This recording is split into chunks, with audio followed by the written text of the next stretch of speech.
आइए साखी श्रवण करते हैं अन्न की महिमा। कबीर जी मगहर आ गए। वहां भी रौनकें तथा चहल पहल बढ़ गई। श्रद्धालु सत्संगी भी आने लग गए और ज्ञान गोष्ठी होनी आरंभ हुई। सत्संग होता था तथा मगहर ही एक धर्मशाला का रूप धारण कर गया। कबीर जी हर एक संत महात्मा को प्रसाद अवश्य खिलाया करते थे। उनका लंगर चलता रहता था। जो भी आता प्रसाद लेकर तथा शुद्ध वचन सुनकर आनंदित होता।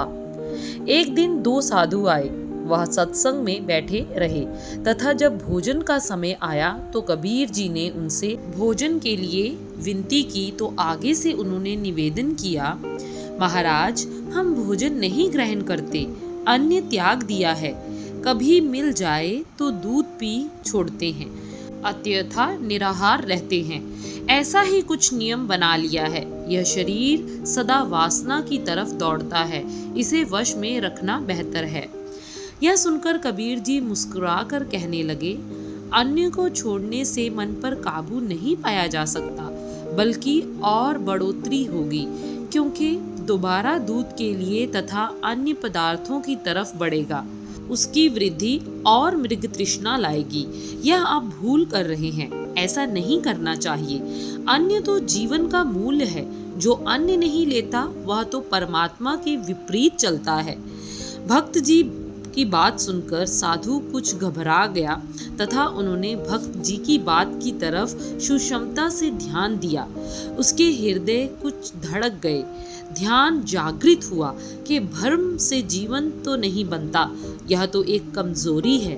वे विचार कर ही रहे थे कि कबीर जी ने वचन किया, धन्य गोपाल धन्य गुरुदेव, धन्य अनाथ भूखे कवल टहकेव, धन्य ओई संत जिन ऐसी जानी, तिनको मिलिबो सारंग पानी, आद पुरख ते होई अनाद, जपिए नाम अन्न के साध रहाव, जपिए नाम जपिए अन्न, अम्बे कै संग नीका वन।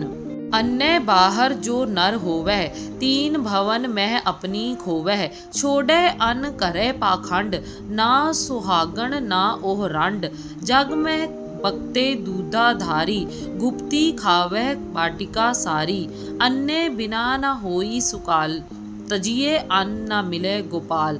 कहो कबीर हम ऐसे जानिया, धन अनाथ ठाकुर मन मान्या।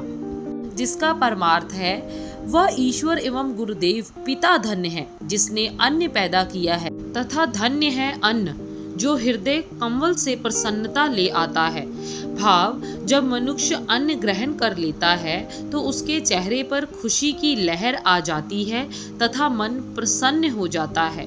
जो संत अन्न खाते हैं तथा अन्न का त्याग नहीं करते अपितु परमात्मा की भक्ति करते हैं, उसको परमात्मा अवश्य प्राप्त होगा।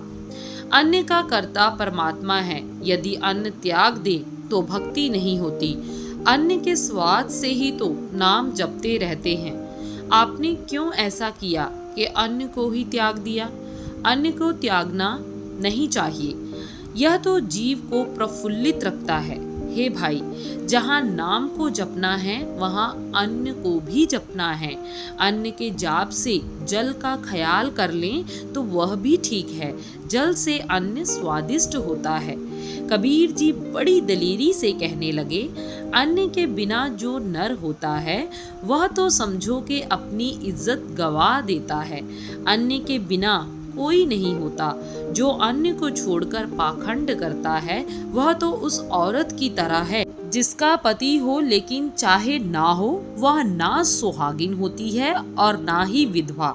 ऐसा पुरुष पाखंडी होता है जो उपवास रखता है। कभी यह यत्न ना करो कि अन्न को छोड़ दिया जाए। अनेकों साधु महात्मा ऐसे हैं कि संसार में तो कहते हैं कि हम दूधाधारी हैं, लेकिन अंदर घुसकर रात को अन्य कुछ और ही खा लेते हैं। मरुंडे भी खाते रहते हैं जिनमें चावल होते हैं। अन्न के बिना कोई सुख नहीं। अन्न छोड़ने से गोपाल नहीं मिलता। कबीर जी ऐसा तो जान लिया है कि ठाकुर जी धन्य हैं जिन्होंने अन्न पैदा किया है। परमेश्वर की अपार कृपा है। इस तरह साधुओं को ज्ञान हो गया तथा उन्होंने लंगर में से प्रसाद ग्रहण किया व आनंदित हो गए। साधु कबीर जी का यश गान करने लगे। अगली साखी कबीर जी का निधन जल्द ही आप सबको श्रवण करवाएंगे।